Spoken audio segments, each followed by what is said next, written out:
All right, so we are getting into something called factoring, and the first type of factoring we're dealing with is called GCF. And you need to know that GCF stands for greatest common factor. And the first type we're dealing with is when your GCF is a number. So in these situations, you're going to divide every piece in the problem by the highest common number.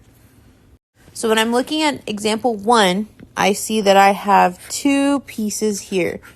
Now I need to ask myself what number and what's the highest number I can divide 6 and 12 by, and it happens to be 6. So if I go and I divide each of these by 6, that tells me I'm going to have a 6 on the outside of parentheses, and now I'm going to divide each piece. If I do 6x squared divided by 6, that just leaves me with a 1x squared. I bring down the plus sign.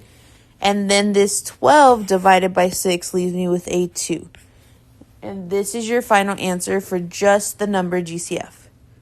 The second situation we have is when the GCF is a variable. And when they share letters or variables, what we're going to do is we're going to pretend we're taking out the highest number of letters. So just for right now, we're kind of ignoring the numbers in front. But when I look at 6m squared plus 5m, I know this first term has 2 m's. Now the second one doesn't have a number there, but if there's no number, you have to pretend it's a 1. So I know there's a 1 here. So that tells me that the most amount I could take out of both pieces is 1. And I'm going to take 1 m out. So what I'm going to do is I'm going to pretend I'm dividing each of these by 1 m. And that's what's going outside the parentheses. So when I divide 6m squared, I'm taking away 1m. I still have the 6 there, but now I just have 1m left, plus 5m divided by m, or when I take its m away, I'm only left with 5. There's no more m's left, so that's the end of it.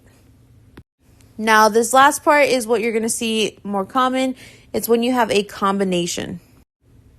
And when you have this combination, there's kind of 2 steps. The first thing you're going to do is do what we just did before. You're first going to take out the highest number from every single piece. And then once you've done the number part, you're going to take out the variable from all pieces. Remember, it can only be the highest number that you can take out from each one. So when I look here at 27, negative 19, and 45, I'm just focusing on the numbers right now. I know that I can divide 27 by 1 and 27, by 3 and 9. Now I can't divide 19 by any of those, but I can divide 45 by 1 and 45, 3 and 15, and then 5 and 9. So the highest number that 27 and 45 can be divided by is actually 9.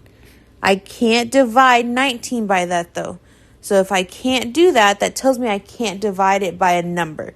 So I'm going to have to go on to the next step. Since I can't divide by a number, I'm going to see if I can divide by any of the letters. And if I look here, they all have x's.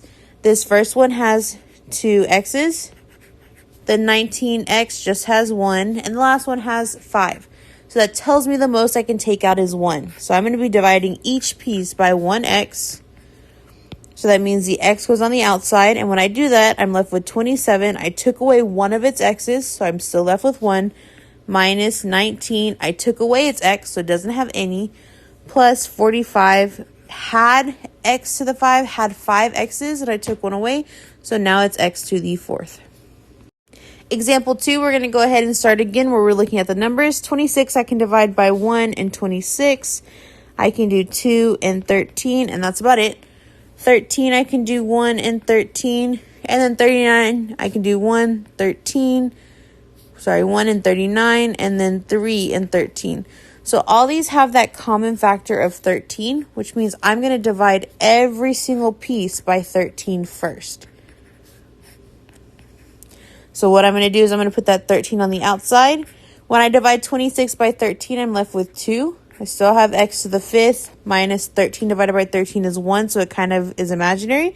Then you have x cubed still, plus 39 divided by 13 is 3, and I have that x squared. Now I want to check and see if I can divide by any letters as well. When I look here, I see that I have x to the 5th, so 5 x's, x to the 3rd, 3 x's, and x squared, 2 x's.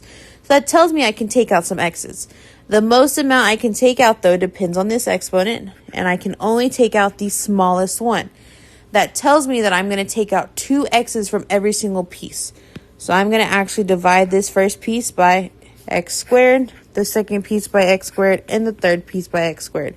So that means on the outside, I still have that 13, but now x squared is joining it. I bring this first 2 down because we're not doing anything else with the numbers yet.